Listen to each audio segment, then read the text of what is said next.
পেট পূজার আনন্দ চ্যানেলের পক্ষ থেকে সকল দর্শক বন্ধুদের নতুন বছরের অনেক শুভেচ্ছা জানাই। আজকে আবারও নতুন একটি রান্নার সন্ধান নিয়ে চলে এসেছি। আপনাদের সাথে যে রেসিপিটা আজকে শেয়ার করতে চলেছি সেটা হলো বাহারি লাল শাক। চলুন আর দেরি না করে রান্নার সম্পূর্ণ রেসিপিটি এবার দেখে নেওয়া যাক। প্রথমে একটি বড় আটির লাল শাক নিয়ে নিয়েছি এবং সেটা ভালো করে কেটে নুন জল দিয়ে ধুয়ে নিয়েছি। এরপর জলটা ঝরিয়ে নেব। এরপর একটি কড়াই নিয়ে নিয়েছি আর তার মধ্যে 1 টেবিল চামচ সাদা তিল দিয়ে দিলাম আর এটা ভালো করে ড্রাই রোস্ট করে নেব। তিলের রংটা বেশ লাল লাল হয়ে গেছে। এবার এটা একটা পাত্রে তুলে রাখবো।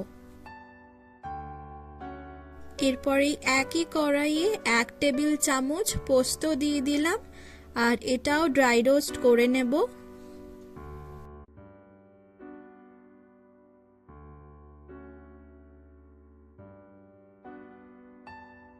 এটাও বেশ লালচে লালচে হয়ে এসছে।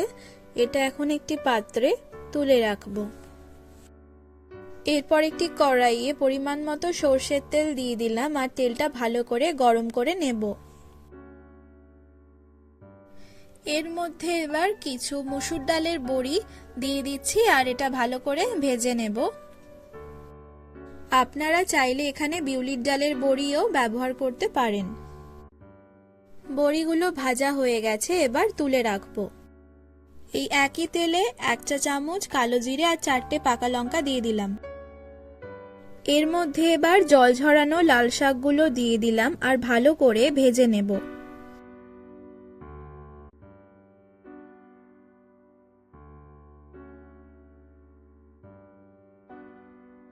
শাকটা ভাজা ভাজা হলে এর মধ্যে 1/2 চা চামচ হলুদ গুঁড়ো আর স্বাদ মতো নুন দিয়ে দিলাম।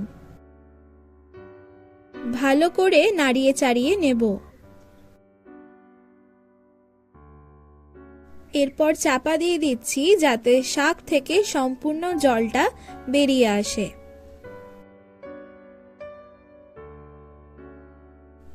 ঢাকনাটা এবার খুলে নিলাম। শাকের সম্পূর্ণ জল এখন শুকিয়ে গেছে। এর মধ্যে এবার 1 চামচ মাখন দিয়ে দিলাম।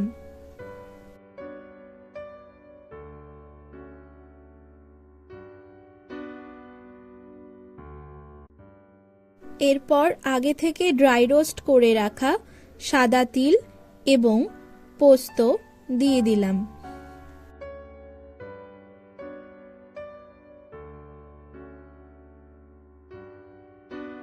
এবার 1 টেবিল চামচ চিনি দিয়ে দিলাম আর ভালো করে নাড়িয়ে নিচ্ছি। এরপর সবার শেষে আগে থেকে ভেজে রাখা মসুর ডালের বড়ি হাতে হালকা করে ক্রাশ করে ওপর থেকে ছড়িয়ে দিলাম। আমাদের আজকের রান্না এখন সম্পূর্ণ তৈরি। এবার পরিবেশন করে নেওয়া যাক।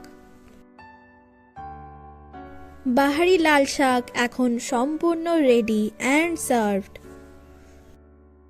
এই রান্নাটা গরম ভাতের সাথে খেয়ে দেখবেন, খুব ভালো লাগবে। আর রান্নাটা কিন্তু বাড়িতে অবশ্যই ট্রাই করবেন আর আমাকে কমেন্ট করে জানাবেন আপনাদের কেমন লাগলো। ভালো লাগলে অবশ্যই একটা লাইক আর শেয়ার করতে কিন্তু একদম ভুলবেন না। আর চ্যানেলে নতুন হয়ে থাকলে চ্যানেলটি কিন্তু অবশ্যই সাবস্ক্রাইব করবেন।